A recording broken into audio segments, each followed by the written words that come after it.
Flowering dogwood in the Cornaceae, Cornus, Florida.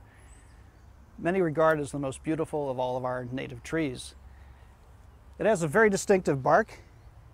The bark has very blocky ridges, and it's called alligator hide-like in appearance. The trees get very small at maturity. They grow very slowly. The wood is hard as a rock, used for a lot of examples of where a very hard item is needed for very small uses.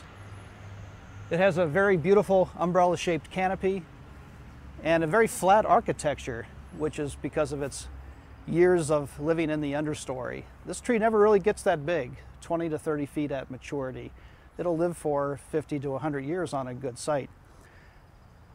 The foliage is very distinct. It's bluish green in color, and it has a very distinct opposite leaf arrangement. So the leaves are opposite one another and they do not alternate along the stem.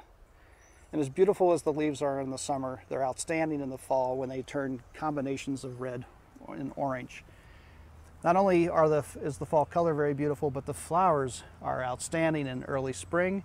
And actually the flowers are not that particularly attractive, but they're surrounded by 4 very large white bracts, which really show off. It's one of the most beautiful flowers of any in eastern North America. The fruit is a very distinct feature of the tree as well.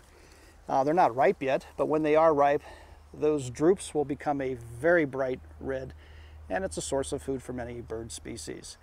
So beautiful flowers, fall color, form, interesting bark, and beautiful fruit. Really one of the most outstanding of all native trees in eastern North America, Cornus, Florida, flowering dogwood.